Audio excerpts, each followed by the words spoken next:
कैसे बनाओगे दोबारा से एक बार फिर देख लो। आसान तरीके से बनाना है बिल्कुल ही, पहले सिंपल तरीके से बनाओ, फिर उसको धीरे धीरे मॉडिफाई करते रहो। इस प्रकार से सबसे पहले हम यहाँ से शुरुआत करेंगे।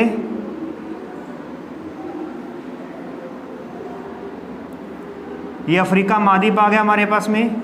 उसके बाद में यहाँ पर हमारे पास में ये अरब का प्रायद्वीप है, अरब का प्रायद्वीप। बनाओ साथ साथ में जल्दी।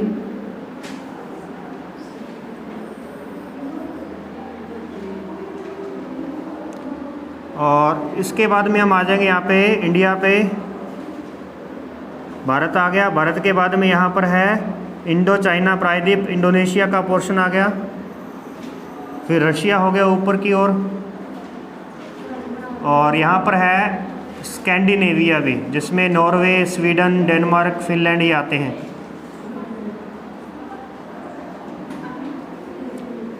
ये वाला क्षेत्र हो गया, इंग्लैंड आ गया। ठीक है, इस तरीके से देखा आपने। उसके बाद यहाँ पर आप देखोगे तो यहाँ हमारे पास में ऑस्ट्रेलिया आ जाएगा। और इन तीनों के बारे में ध्यान रखना है, ये हमने भौतिक प्रदेश के अंदर देखी थी, भौतिक भूगोल के अंदर हमने इन तीनों के बारे में, रेखाओं के बारे में अध्ययन किया था। हमने इसकी ऊंचाई के बारे में हर जगह पे अध्ययन किया था। तो वो सब बातें आपको याद रखनी है जो हमने फर्स्ट ईयर में पढ़ कर के आए हैं उसके अकॉर्डिंग। फिर भी उसके बाद में आपको अभी ताज़ा ही करवाया था भाई, विश्व के मानचित्र का अध्ययन करवा दिया है, जिसकी 15 क्लासेज जो हैं रिकॉर्ड कर दी मैंने, प्रत्येक महाद्वीप की विशेषता के बारे में। यदि आप उनको क्लासों को देख लेंगे तो जितना अधिक आपके पास में ज्ञान होगा ना, आप उतनी ही अधिक उसके बारे में बातें लिख सकते हो। अपना जो भी टॉपिक रहेगा बनाना है, साथ साथ में बनाओ जल्दी से। इस प्रकार से आप इस डायग्राम को बनाएंगे। ये हमारे पास में विश्व मानचित्र कंप्लीट होता है। ये जो क्षेत्र है आपके पास में, ये कौन सा क्षेत्र होता है? उष्णकटिबंधीय। इसके बाद में आ जाता है उपोष्ण, आ जाता है उपोष्ण। उपोष्ण के बाद में शीतोष्ण आ जाता है, शीतोष्ण कटिबंध। और फिर आता है शीत कटिबंध, शीत। इसी प्रकार से नीचे उपोष्ण रहेगा, फिर शीतोष्ण रहेगा और फिर शीत रहेगा।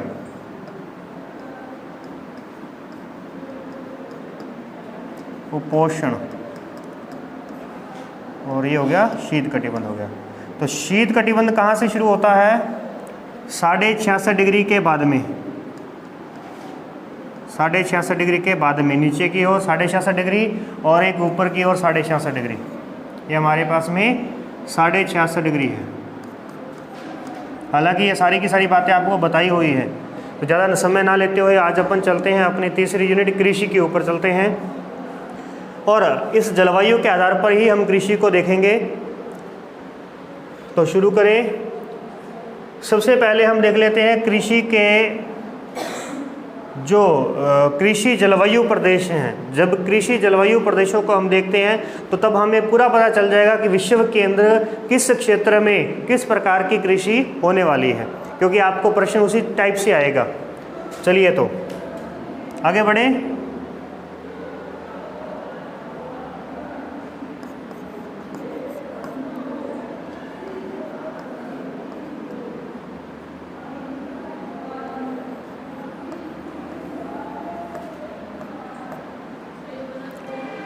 हो गया? बना रही है क्या? बनाना है इसको, ठीक है ना? सबको बनाना आना चाहिए। और हर एक यूनिट के अंदर आपको इसकी ज़रूरत है। हर यूनिट के अंदर आप इसको करके आओगे। बंद कर दो।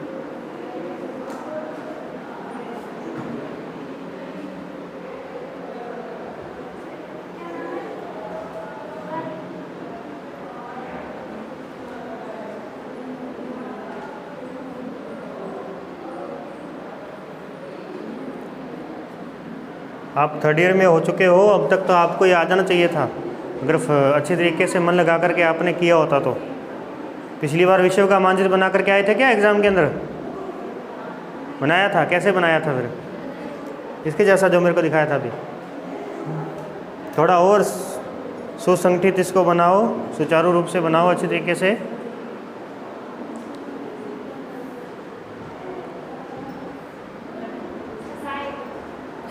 चलो चलो जल्दी, टाइम बहुत ले रहे हो, साथ हाथ हाथ बनाया करोगे। ठीक है, मैं फ़िलहाल एक बार आगे बढ़ता हूँ, ज़्यादा समय नहीं दे पाएंगे इस पर, क्योंकि इसकी वीडियो 15 वीडियो दे दी है मैंने, 15। अब हम सबसे पहले बात करते हैं कि कृषि जलवायु प्रदेशों के बारे में। कृषि जलवायु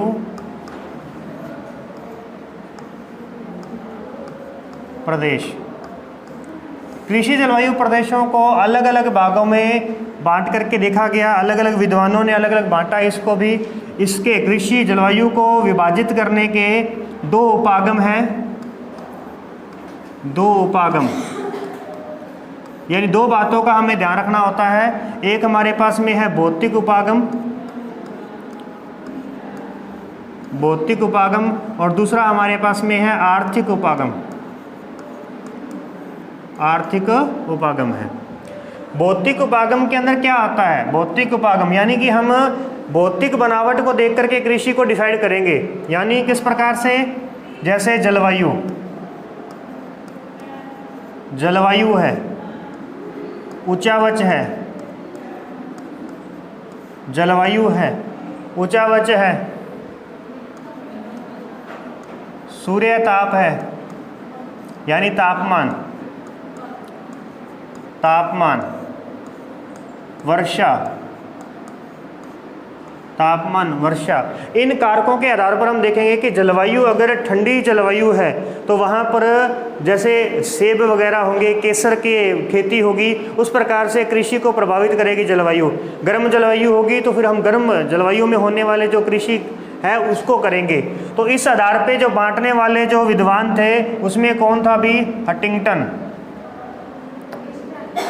हंटिंगटन, ये याद रखना, हंटिंगटन का नाम याद रखना एक तो अपने को, हंटिंगटन है, टेलर है भी, टेलर, हाँ ग्रिफिथ टेलर, टेलर है इसके अंदर, हंटिंगटन है, टेलर है, और कुछ अन्य विद्वान है इसके अंदर, जिसमें आपको ये इम्पोर्टेंट ध्यान रखना है। आर्थिक उपागम, आर्थिक उपागम की यदि मैं बात करूं तो आर्थिक के अंदर क्या किया गया? आर्थिक क्रिया किसे कहते हैं? ये हमारा पहला ही टॉपिक था, पहली यूनिट थी जिसके अंदर हमने आर्थिक क्रिया के बारे में समझा। क्या होती है आर्थिक क्रियाएं?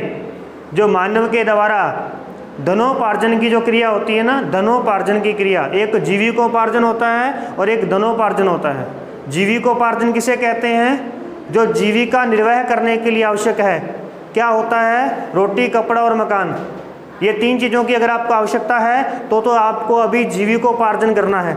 यदि आपकी ये तीनों बातें पूरी हो रही हैं, ये तीनों आवश्यकताएं आपकी पूरी हो रही हैं, इन्हीं को प्राथमिक आवश्यकता कहा जाता है। यदि ये पूरी हो रही हैं तो अब आप किसकी नीड करोगे? अब आप कहोगे कि मैं कपड़े थोड़े अच्छे पहनूं, ढंग के, घर मेरा हो थोड़ा अच्छा हो, हवेली टाइप में, रोटी खाऊं तो पनीर के साथ में खाऊं, है ना। अब आपकी क्या होगी? डिमांड बढ़ गई है, तो अब आप क्या करेंगे? उसके लिए धनोपार्जन, यानी अब आपको क्या चाहिए?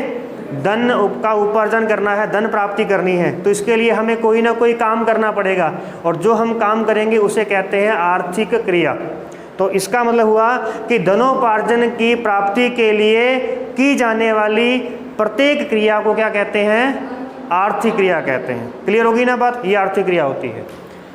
तो इस प्रकार से क्या किया कि आर्थिक क्रिया के अंदर प्राकृतिक वातावरण, प्राकृतिक वातावरण एवं आर्थिक क्रियाओं को, आर्थिक क्रियाओं को सम्मिलित रूप से, आर्थिक क्रियाओं के सम्मिलित रूप से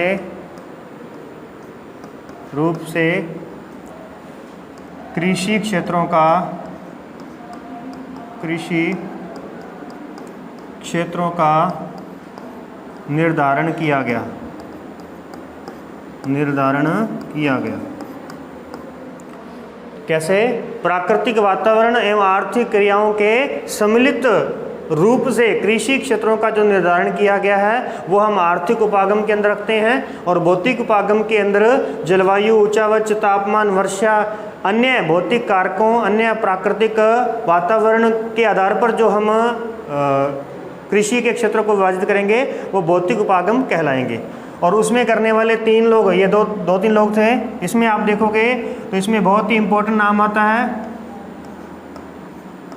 व्हिटलसी।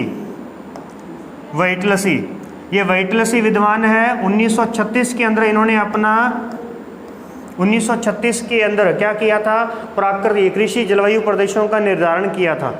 तो व्हिटलसी के अनुसार 13 कृषि जलवायु प्रदेश हैं विश्व के अंदर। 13 कृषि जलवायु प्रदेश, 13 कृषि जलवायु प्रदेशों के अंदर बांटा है इन्होंने पूरे विश्व को। तो हमें उन्हीं 13 जलवायु प्रदेशों की पहले चर्चा करनी है, फिर उसके आगे का जो कार्रवाई होगी हम उसे देखेंगे।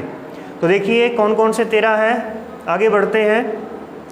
इसकी PDF भी मैं भेज देता हूँ आपको हमेशा, वो PDF में से भी आप नोट्स बनाया करें, ठीक है ना। और हर सैटरडे को मुझे नोट्स आपने दिखाने हैं किसी ना किसी तरीके से, पूरा तैयार करो नोट्स को साथ हाथों हाथ। और दीपावली के बाद में आपके टेस्ट होंगे, पहले से ही नोट्स अपने तैयार रख लो।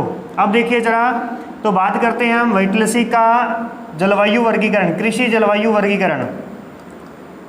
कृषि जलवायु वर्गीकरण किसका है? ये व्हिटलसी का है। जो चीज़ याद रखनी थी वो याद होनी चाहिए, है ना। अब देखिए इसमें क्या क्या इसने जलवायु वर्गीकरण किया है। उसने बताया कि सबसे पहले एक कृषि का अपने को देखना है स्थानबद्ध कृषि, एक उसने बताया, यानी कि इनको हम कहेंगे आदिम कृषि। आदिम कृषि। दूसरा ध्यान रखेंगे गहनता के आधार पर, गहनता के आधार पर। अब आप देख लेना, 1 मिनट को पहले चेक कर लेना कि हमें कितना कितना एरिया चाहिए होगा। आदिम कृषि में हम क्या लिखेंगे, एक तो स्थानबद्ध होगी, स्थानबद्ध, और दूसरी होगी स्थानांतरित। स्थानांतरित कृषि, 2 प्रकार की यहाँ पर की। गहनता के आधार पर उन्होंने क्या बताया, गहनता के आधार पर बताया कि चावल प्रधान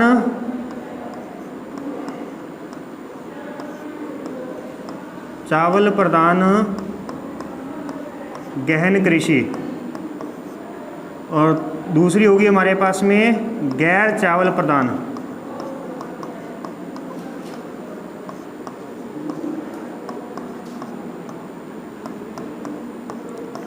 गहन कृषि। नेक्स्ट उसके बाद में देखिए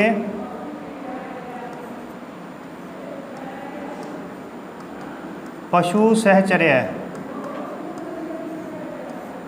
पशु सहचर्या, इसमें क्या देखेंगे, कितने नंबर पे आ गए, 5 नंबर पे। तो इसमें हम देखेंगे सबसे पहले पशुचारण।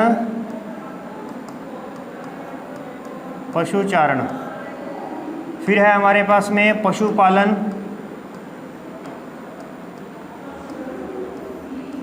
पशुपालन, फिर है डेयरी फार्मिंग, और उसके बाद में मिश्रित कृषि। मिश्रित कृषि। नेक्स्ट बात करते हैं, पशु सहचर्या हो गया। अब है एक हमारे पास में भूमध्य सागरीय, यानी इसको हम कहेंगे जलवायु आधारित। जलवायु आधारित में लिखता हूँ मैं, कितना 9 नंबर पे पहुँच गए। तो 9 नंबर पे आएगी हमारे पास में भूमध्य सागरीय,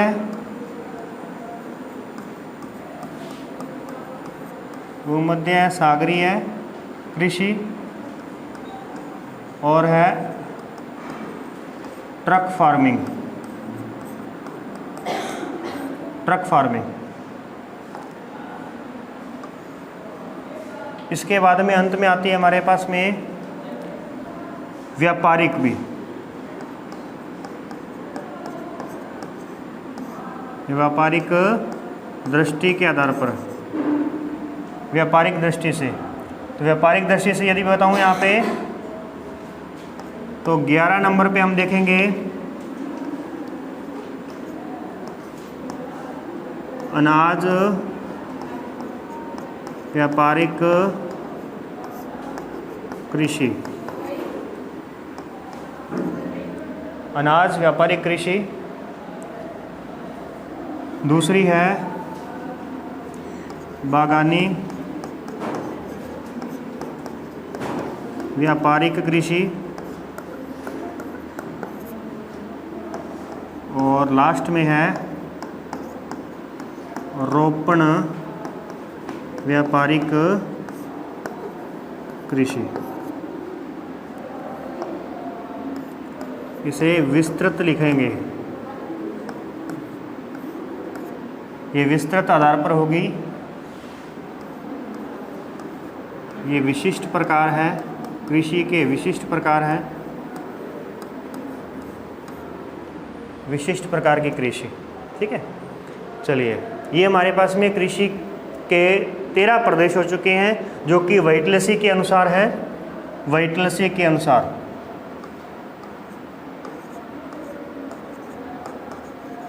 व्हाइटलसी का जलवायु वर्गीकरण, कृषि जलवायु वर्गीकरण कब दिया था इसने? 1936 के अंदर दिया था, 1936। आदिम कृषि स्थानबद्ध होगी या स्थानांतरित होगी। गहन कृषि या तो चावल प्रधान गहन कृषि होगी या गैर चावल प्रधान गहन कृषि होगी। पशु सहचर्या, तो उसमें पशु चारण होगा, पशु पालन होगा, डेयरी फार्मिंग होगी या मिश्रित कृषि होगी। फिर उसके बाद में कौन सा आ गया हमारे पास में? विशिष्ट कृषि। तो विशिष्ट के अंदर भूमध्य सागरीय और या फिर ट्रक फार्मिंग। उसके बाद देखते हैं लास्ट में तो विस्तृत कृषि। तो विस्तृत कृषि में अनाज व्यापारिक कृषि होगी, बागानी व्यापारिक कृषि होगी और रोपण व्यापारिक कृषि होगी। ठीक है, इस प्रकार से। तो चलिए देखते हैं, समझते हैं पहले आदिम कृषि के बारे में। आदिम कृषि, इतनी बात पोर्शन को अच्छे तरीके से याद रखो। ये पूरा का पूरा डायग्राम आपको एज इट इज बनाना ही बनाना है, क्योंकि हमारा कृषि के टॉपिक से आपकी, क्योंकि कृषि का एक यूनिट है पूरी की पूरी, और कृषि के टॉपिक से प्रश्न बनेगा ही बनेगा, क्योंकि यूनिट है तो यूनिट में से प्रश्न तो आना ही है कि भी कृषि के बारे में विस्तार से वर्णन कीजिए। अगर ऐसे भी लिख देगा ना तो भी आपको ये डायग्राम बनाना है, तो इस डायग्राम को अच्छे तरीके से याद रखना है। चलिए तो शुरुआत करते हैं। सबसे पहले कृषि का हमने कौन सा प्रकार देखा? आदिम कृषि। आदिम कृषि के अंदर आप देखिए इसकी विशेषता क्या होती है। आदिम कृषि की, आदिम कृषि की विशेषता सबसे पहले यानी आदि मानव के द्वारा, किसके द्वारा की जाती है? आदि मानव, आदिवासियों के द्वारा की जाती है। भी आदिवासियों के द्वारा जीवन निर्वाह के लिए, किसके लिए? भी जीवन निर्वाह के लिए की जाती है, जीवन निर्वाह के लिए।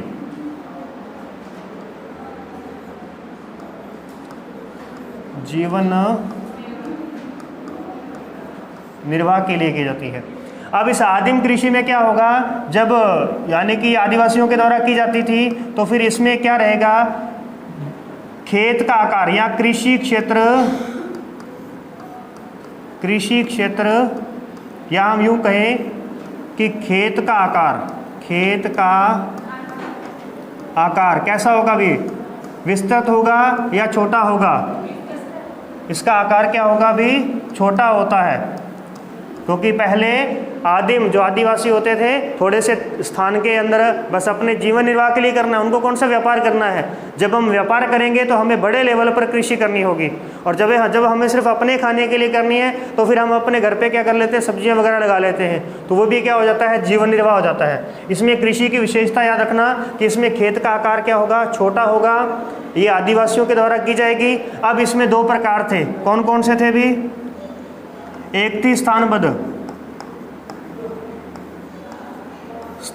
कृषि।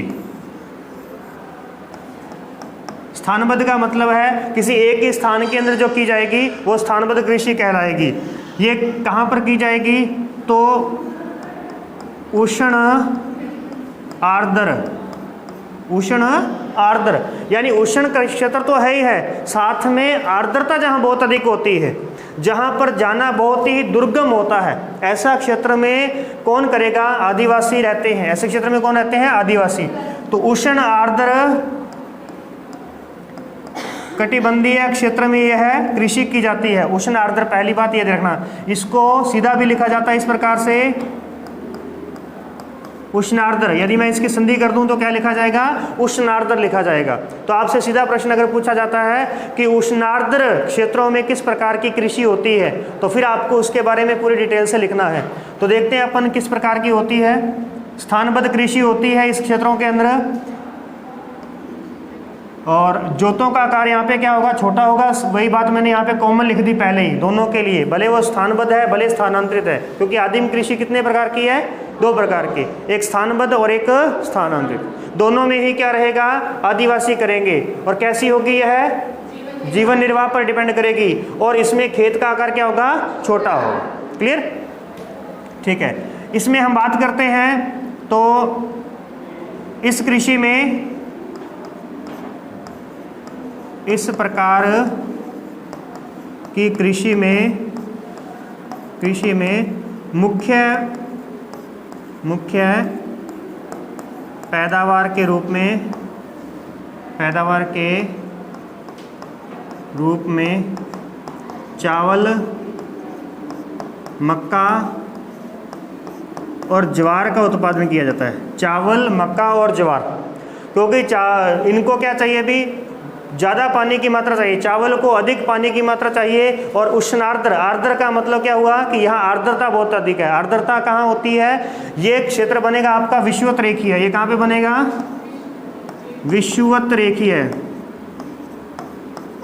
रेखीय क्षेत्र, क्योंकि विषुवत रेखा पर बहुत अधिक गर्मी रहने की वजह से बहुत अधिक तापमान बढ़ जाता है, और तापमान अधिक होने की वजह से वहाँ पर वाष्पीकरण अधिक होगा, और वाष्पीकरण की वजह से वहाँ पर लो प्रेशर बनेगा, आसपास बादल बनेंगे, बादल टकराएंगे और बरसात करेंगे। तो सबसे अधिक बरसात का जो क्षेत्र होता है वो विषुवत रेखीय क्षेत्र होता है। और इस क्षेत्र के अंदर ही क्या होता है? यहाँ पे हम देखेंगे कि जीवन निर्वाह कृषि की जाएगी स्थानबद्ध। तो स्थानबद्ध के लिए एक मेन पोर्शन है आपका, वो है उष्ण आर्द्र क्षेत्र। अब इसमें देखिए जरा कौन करता है, तो मसाई जनजाति है भी एक, नाम सुना है मसाई जनजाति के बारे में? कहाँ पर है मसाई? केन्या में भी है और मलेशिया में भी है, इंडोनेशिया मलेशिया में भी यह जनजाति वहाँ पर है। तो इस जनजाति के द्वारा किसका उत्पादन किया जाता है? मक्का का उत्पादन किया जाता है। मक्का उत्पादन किया जाएगा। इसके अलावा हम देखें तो संथाल, भील, गोंड, ये जनजातियां कहाँ पे हैं? भारत के अंदर हैं, भारत में हैं। तो ये किसका उत्पादन करती हैं? चावल और मक्का का उत्पादन करती हैं। चावल और मक्का की खेती करती हैं। स्थानबद्ध खेती होती है। तो स्थानबद्ध खेती की विशेषता लिखिए। तो इस प्रकार से आपने उन सब की विशेषता बतानी है। आगे देखिए, नेक्स्ट आगे देखते हैं। अब आती है दूसरे नंबर पर हमारे पास में कौन सी? स्थानांतरित कृषि। स्थानांतरित कृषि में भी मेन सेम क्या बात रहेगी? आदिवासियों के द्वारा की जाएगी और खेत का आकार क्या होगा? छोटा होगा। बस इसमें यह ध्यान रखना है कि कृषि क्षेत्र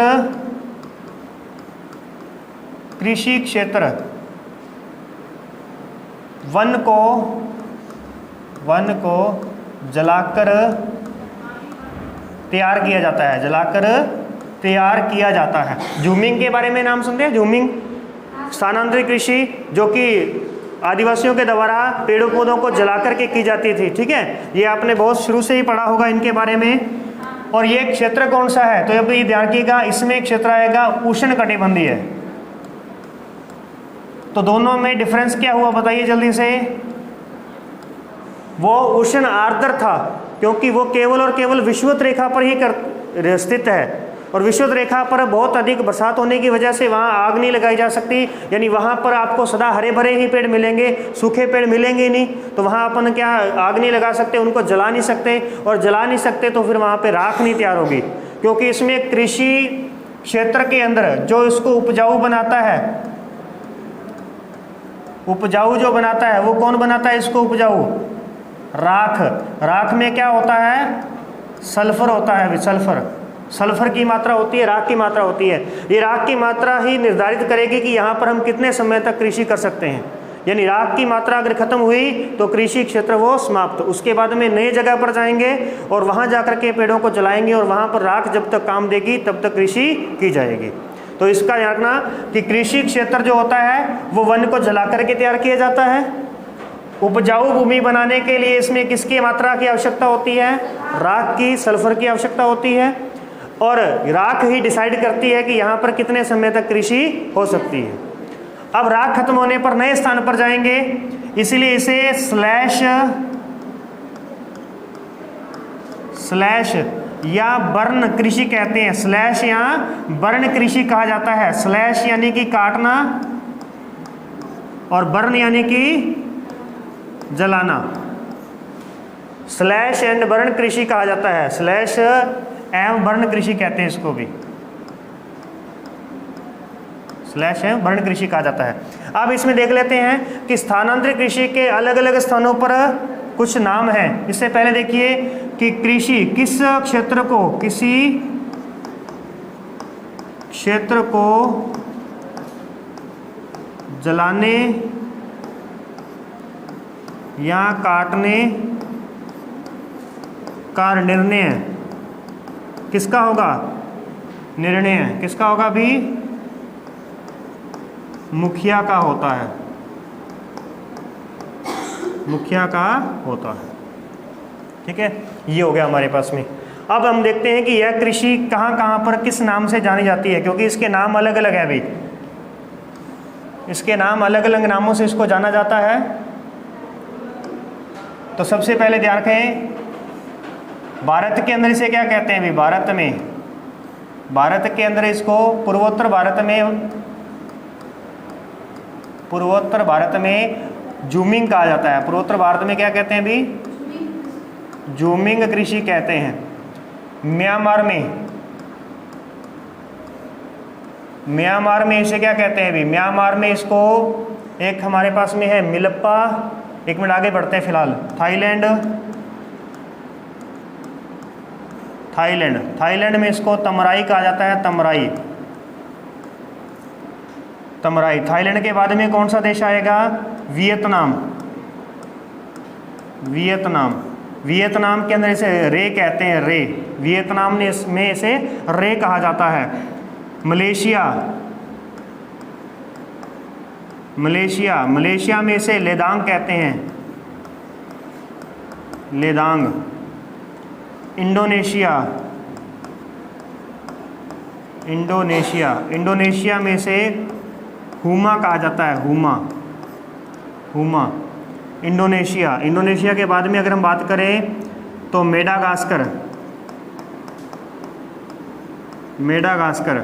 मेडागास्कर के अंदर इसको टाबी कहते हैं। मेडागास्कर में इसको क्या कहते हैं भाई? टाबी। अब आता है मुख्य एक तो ब्राज़ील में रोको कहा जाता है। ब्राज़ील में रोको। वेनेजुएला में इसे तो वेनेजुएला में इसको कोनुको कहते हैं। कोनुको। और मैक्सिको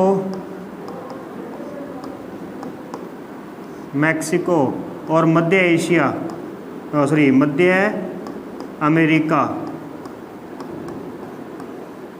अमेरिका में इसको क्या कहते हैं? मिलप्पा कहा जाता है। मिलप्पा कहते हैं। श्रीलंका में इसको चेन्या कहा जाता है। श्रीलंका में इसको चेन्या कहते हैं। चेन्या। और यहाँ पर भी क्या है? यहाँ थमराई है। इस प्रकार से ये इसके नाम हैं, तो ये स्थानांतरित कृषि इसके नाम से ही प्रसिद्ध है बस। इसके अंदर और कुछ नहीं पूछा जाता, सिर्फ स्थानांतरित कृषि का नाम पूछ लेगा आपसे। जो आपके 2-2, 4-4 नंबर के जो प्रश्न आते हैं उसमें सीधा सीधा कहीं ना कहीं लिखा होगा कि जूमिंग किसे कहते हैं या स्थानांतरित किसे कहते हैं। या तो इस प्रकार से प्रश्न होगा, या इसे कहा जाएगा कि जैसे मेडागास्कर के अंदर स्थानांतरित कृषि को किस नाम से जाना जाता है, बस इस प्रकार से आपको सीधा प्रश्न मिलेगा। इसलिए ये तो किसी भी हालत में याद करने ही करने हैं, ठीक है। उसके बारे में आगे देखिए। तो हम क्या किए, जो पूरा अपना एक किताब पूरा करने के बाद में हम इसके पूरे क्वेश्चन भी देखेंगे कि पिछली बार क्वेश्चन किस प्रकार से आए हैं और आगे क्वेश्चन किस प्रकार के आने की संभावना रहेगी। और फिर लास्ट में आगे चल करके फिर से एक रिवीजन क्रैश कोर्स बनाएंगे अपन। लेकिन उससे पहले आपको पूरी डिटेल पता होनी चाहिए, क्योंकि जिनको अच्छी तरीके से टॉप करना है उनको ज़्यादा से ज़्यादा नॉलेज प्राप्त हो तो उतना ही अच्छा होगा, वो ज़्यादा लिख पाएंगे। और जिनको सिर्फ खाली पास होना है वो रिवीजन के टाइम पे सिर्फ रिवीजन देख लेना, लेकिन उस टाइम पे भी आपको जोर आएगा समझने के लिए, ठीक है ना। चलिए, इस प्रकार से हमारे पास में स्थानांतरित कृषि हो चुकी है। तो फिलहाल आज की क्लास में अपन इतना ही करेंगे, नेक्स्ट क्लास के अंदर देखेंगे इसको। तो उससे पहले आप अच्छी तरीके से एक तो इंडेक्स याद करके आओगे वेटलेसी का, और दूसरा आपको सब पूरा मैप बनाना आना चाहिए। अगर रेगुलर नहीं आओगे तो वीडियो जरूर देखनी है अभी, क्योंकि टेस्ट होंगे और टेस्ट के अंदर मैं कंपलसरी करूँगा, आपको आना जरूर पड़ेगा, वरना आपकी बायोमेट्रिक नहीं लगेगी वहाँ पे। जो आप आते हो ना सिर्फ बायोमेट्रिक लगा करके जाने वाले जो आते हैं उनकी बायोमेट्रिक नहीं लगेगी, नहीं तो ठीक है। धन्यवाद भी।